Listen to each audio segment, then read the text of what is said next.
Recently, Mythbusters Grant Imahara went into the McDonald's factory to give us an insider's look into how these addictive French fries are made. He also exposed that there's a lot of chemicals and ingredients that go into making these delicious French fries.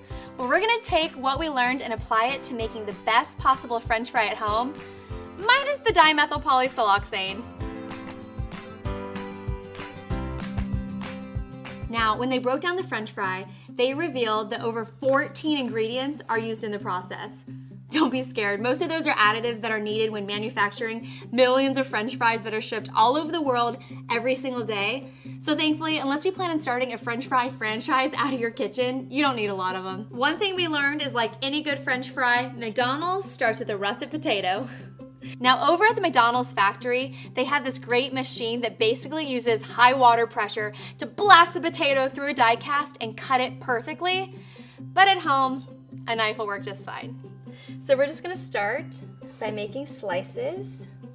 Now you wanna make them super thin, about 1/8 of an inch. So you want planks just like that. Now I'm gonna stack a couple up and slice them lengthwise. McDonald's French fry! Now the next thing that we know is that they add a whole lot of stuff to their oil blend, but instead of trying to replicate their blend of canola oil, soybean oil, hydrogenated soybean oil, we're gonna use refined peanut oil.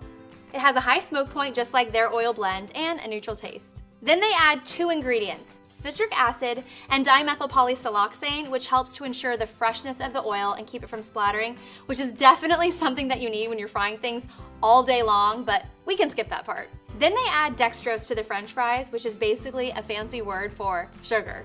The added sugar caramelizes during the fry process, and that's what gives the French fries that distinct golden color. So I'm just gonna whisk in some corn syrup to my big bowl of water.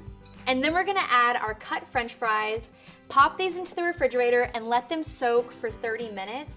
This step also helps remove excess starch. So our potatoes have been soaking for 30 minutes in our sugar water. Now we're gonna take them out and dry them off completely before we take them on their first fry. And I already have my peanut oil heating up to 375 degrees.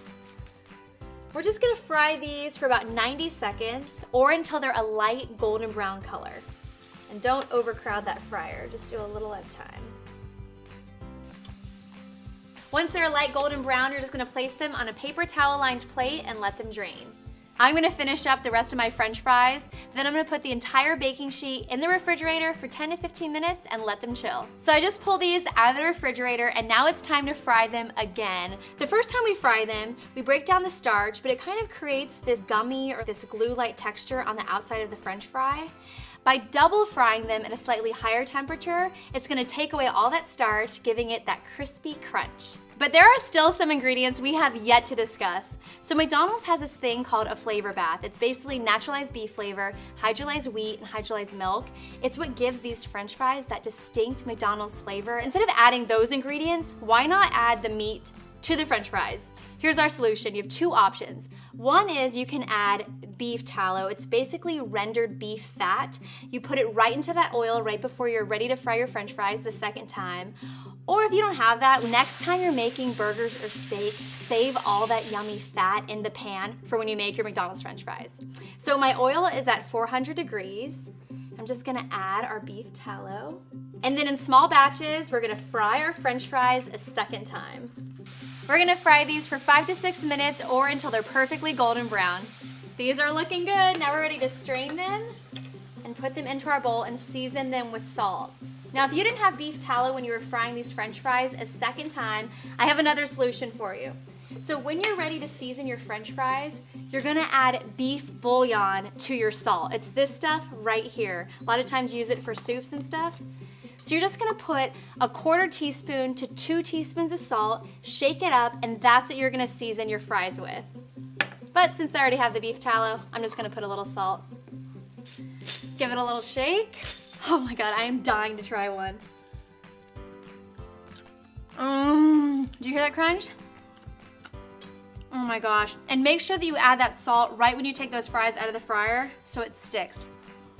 These French fries taste awesome